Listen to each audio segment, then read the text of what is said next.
Welcome to Episcopals, the public witness podcast where we bring awareness to pressing public policy issues, civic engagement, and help bring your faith into the public square.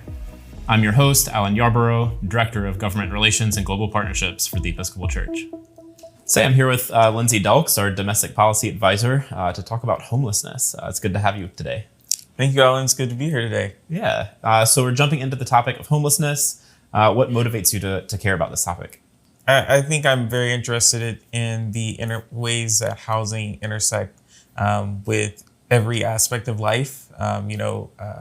Without housing, it's hard to get healthcare, it's hard to get access to food, it's hard to get access to education. And I also do some work at various homeless shelters kind of in my free time. And so just very interested in hearing people's experiences and how we can learn from those experiences and how we can kind of improve the quality of life for people overall. Yeah. You mentioning the volunteering with shelters and that sort of thing. I think that is what makes this topic resonate probably with so many in the church who are involved in I use the term tangible ministries for lack of a better term. Right. Engaging with people who are experiencing homelessness or hunger or other needs. So sort of expanding from that specific local context to sort of the nationwide view, the countrywide frame. Why is addressing homelessness now timely? Why is it important?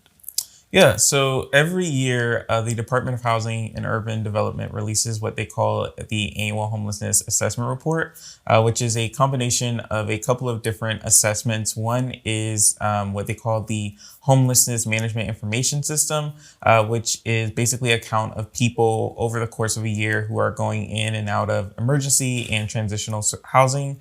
And then they do a point in time count, some point in January, which is literally people counting the amount of people who are living either unsheltered or in inadequately sheltered housing.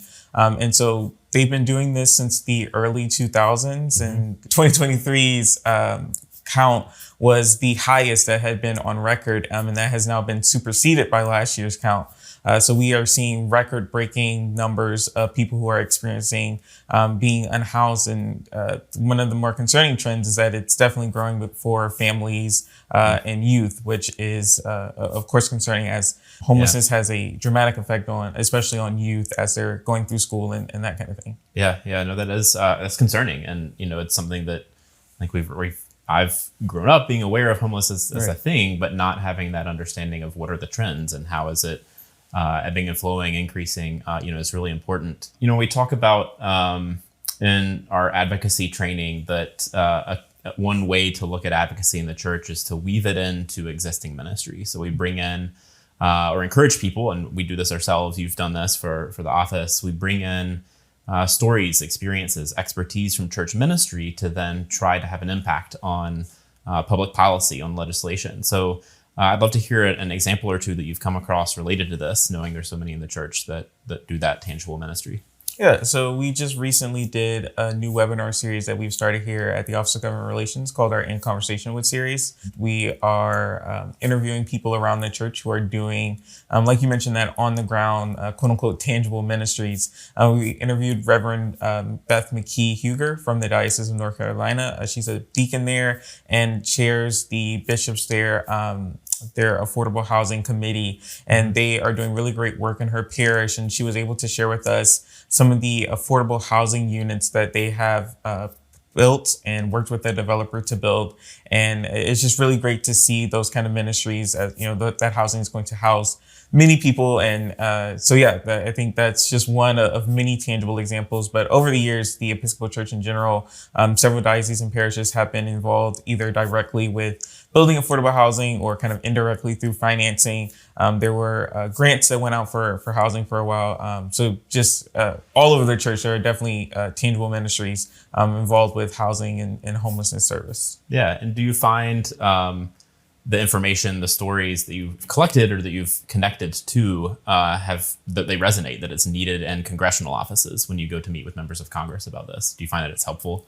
Yeah, definitely. Just being able to meet with offices and kind of give them, I think all offices like to respond to constituents. And so they like to, for lack of a better term, how does this affect me and how can I help? And so I think that when you're able to tell offices that, this is happening in your district or in your state, it really does help the ability for that to resonate with them on that deeper level. Yeah, that makes sense.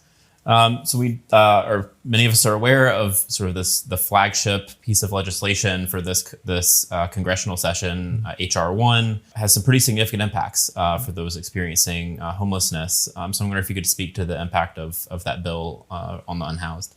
Yeah, definitely. So I think one of the biggest ones is that it removes work exemptions for several groups, but particularly for people who are experiencing homelessness. And it gives a very short timeline.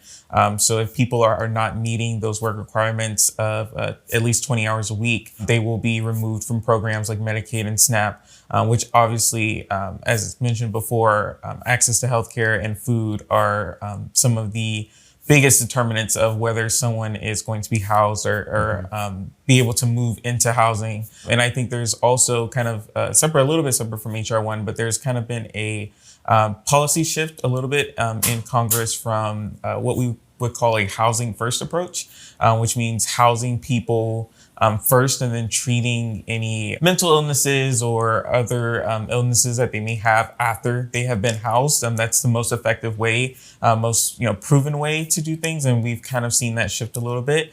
So there are definitely serious concerns for people who are experiencing homelessness at this point. Yeah. Well, and it's, the church, in addition to being engaged on these tangible ministries, has also spoken out through General Convention resolutions, Executive Council resolutions on homelessness from a public policy perspective. So we'd love to hear more about that. What are some of the resolutions that the church has passed related to this topic? So I think the one that I use the most in my work is one from 2018 that advocates for healthcare, housing, and nutrition to be human rights and directs our office to advocate that as so and make those tangible steps. We also got one from last year's General Convention in 2024, which calls on us to advocate for housing solutions, and it kind of builds on the work of that resolution in 2018. I'm asking, just for additional investments in things like housing vouchers, rental assistance, helping transitional and emergency housing and sheltering. So I think those are kind of the biggest ones. And then we also have resolutions that are related in kind of their own way. So of course, servicing people who may be at risk of housing discrimination. So people in the LGBTQIA plus community, people who are transitioning out of incarceration, and those, as mentioned before, who may be dealing with mental illnesses, making sure that we're addressing all the concerns that go into making sure people are adequately housed. Yeah, that makes sense. So our office has action alerts. Again, these chances to write members of Congress. We'll pre-draft a message that people can share with their representative in the House or their two senators, or if they're not in a state, one of the other configurations of representation. Do we have an action alert on housing? What does that look like? You betcha. So we do have a action alert on housing, just calling for, as I mentioned, more funding for programs that we know help people. So tenant-based rental assistance, housing vouchers, and emergency vouchers, and some of the homelessness assistance programs that have existed for decades and have these kind of proven results. Just continuing to advocate for those resources. Yeah, great. What are some other organizations out there where people can connect and do more on this topic? So, of course, I think there are always the ones like Habitat for Humanity. I think faith groups are always, combined with our own faith groups, but also going out into other faith groups are always going to be mission driven. And then I think that you can also connect with nonprofits who just do research. I think it's important to know kind of the topic. And so connecting with nonprofits like the National Low Income Housing Coalition, the National Alliance to End Homelessness, and several other ones that are maybe more targeted on specific groups. There's like the Transgender Law Center, and obviously like Human Rights Campaign, who work specifically on like LGBTQIA plus issues. But there's, of course, as mentioned before, the intersection there. So I think that there are many ways to get involved. Yeah, no, I appreciate you illustrating those the connections to different topics, different demographics. And a reminder too that like it's important for advocates to stay informed on what's in their local context. And so organizations that do monitor housing on a state by state or even a municipal level is important, because your example of from North Carolina, it's going to make sense in that context. It may not make sense in Arizona or in Michigan. So making sure folks are sort of prepared and looking at this issue from that way is really helpful. Well, thank you. Really appreciate you speaking about this today and talking about sort of why this is important, what the church has said, and what people can do. Thank you for having me. Grateful to be here. Yeah.